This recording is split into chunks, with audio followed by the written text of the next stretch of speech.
আসসালামু আলাইকুম, সবাই কেমন আছেন? নতুন ভিডিওতে সবাইকে স্বাগতম। ভিডিওর টাইটেল এবং থাম্বনেল দেখে অবশ্যই বুঝে গেছেন যে কি নিয়ে আলোচনা করতে যাচ্ছি। হে, ঠিক ধরেছেন, ফাহমিদুল ইসলামকে নিয়েই তো চলেন শুরু করা যাক। ফাহমিদুল ইসলাম একজন বাংলাদেশি বংশোদ্ভূত ইতালীয় পেশাদার ফুটবলার, যিনি ইতালির সিরি ডি লিগের ক্লাব ওলবিয়া কালসিওয়ের হয়ে লেফট ব্যাক এবং উইং ব্যাক পজিশনে খেলেন। তিনি ৩ জুন ২০০৬ সালে ফেনীতে জন্মগ্রহণ করেন এবং শৈশবে ইতালিতে অভিবাসিত হন। সেখানে তিনি ফুটবল ক্যারিয়ার শুরু করেন এবং ওলবিয়া কালসিও ক্লাবে পেশাদার ফুটবলার হিসেবে খেলা শুরু করেন।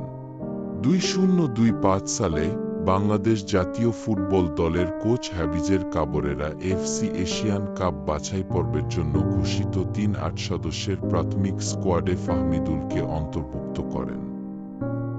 ১ মার্চ থেকে সৌদি আরবের তায়েফে জাতীয় দলের সঙ্গে অনুশীলন ক্যাম্পে অংশ নেন তিনি।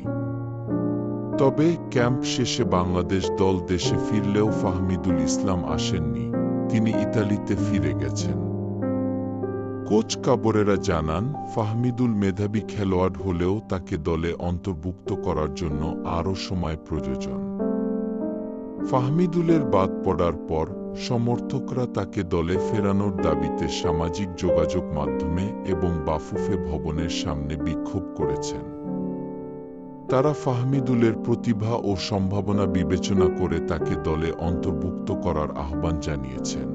তো এখন আপনি কি মনে করেন? ফাহমিদুল ইসলাম কি বাংলাদেশের দলের হয়ে ফুটবল খেলতে পারবে নাকি পারবে না? আপনার মূল্যবান মতামতটা কমেন্ট করে জানিয়ে দিতে ভুলবেন না। আর আপনি কি তাকে বাংলাদেশে দলের হয়ে ফুটবল খেলতে দেখতে চান, তাও কমেন্ট করে জানিয়ে দিন।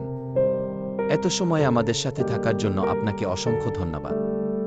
আমাদের ডিজে মিউজিক ইউটিউব চ্যানেলটা সাবস্ক্রাইব করে পাশে থাকবেন। আল্লাহ হাফেজ, আসসালামু আলাইকুম, সবাই ভালো থাকবেন। Subscribe to my channel.